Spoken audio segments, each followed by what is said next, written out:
नमस्कार, प्रणाम। पहला, कैसे हैं आप? आज के दिन की शुरुआत हो चुकी है। वीडियो थोड़ा लेट आ रही है क्योंकि समय नहीं मिला था। तो आज के दिन की शुरुआत हो गई है दिया बाती और साथ में पूजा अर्चना से। शाम का समय है और रक्षा ताका बांधने का समय नहीं मिला था एक दूसरे को, और हस्बैंड जी ड्यूटी से अभी आए हैं तो एक दूसरे को रक्षा ताका बांधने से हमारी शुरुआत होती है। तो पहले मैं पतिदेव को बांधती हूँ, फिर ये मुझे बांधते हैं, फिर पूजा की थाल लेके हम लोग छत में चलते हैं क्योंकि चांद बहुत पहले आ गया है। अभी रात के 10 बज रहे हैं।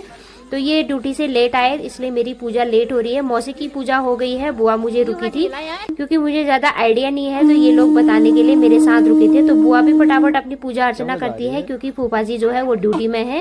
बुआ जी की पूजा अर्चना निपटने के बाद ये लोग मेरी मदद करते हैं और मुझे बताते हैं। फिर आती है मेरी बारी सबसे पहले चाँद की पूजा अर्चना करने की। तो मौसी जो है मुझे बताने के लिए आती है। फोन का लगाऊं तो उसका भी लगाती। अब होती है चंद्रमा को जल अर्पण करने की। तो पहले सबसे पहले चंद्रमा को जल चढ़ाया जाता है और साथ में मौसी जो है पतिदेव को खड़ा कर देती है कि आप यहाँ पे आ जाओ। फिर जल चढ़ाने के बाद पतिदेव कुछ ऐसी एक्टिविटी करते हैं।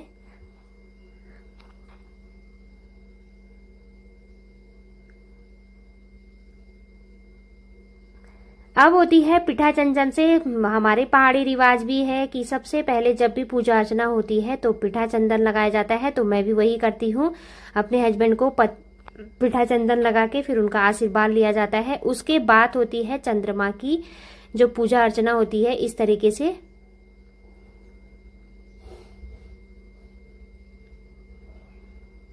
आखिरकार वो समय आ ही जाता है कि चांद को देखने के बाद अपने पति को देखने का। तो ये सबसे महत्वपूर्ण पल होता है करवा चौथ का। उसके बाद हमारा चंदा मामा को और हस्बैंड जी को देखने का जो प्रक्रिया होती है वो पूरी हो गई है। उसके बाद होती है आरती। फिर हम खिलाएंगे एक दूसरे को पानी और साथ में मिठाई।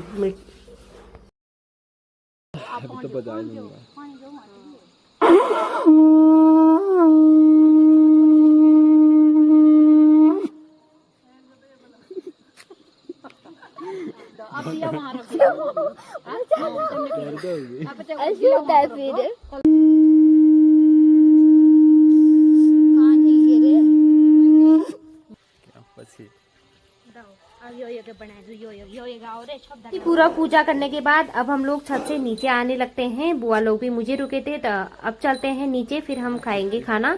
खाने में क्या क्या बनाया है, चलते हैं खाने की ओर। मैंने बनाए हैं सेवैया, साथ में बनाया है छोले और उसके साथ बनाया है रायता और पूरी।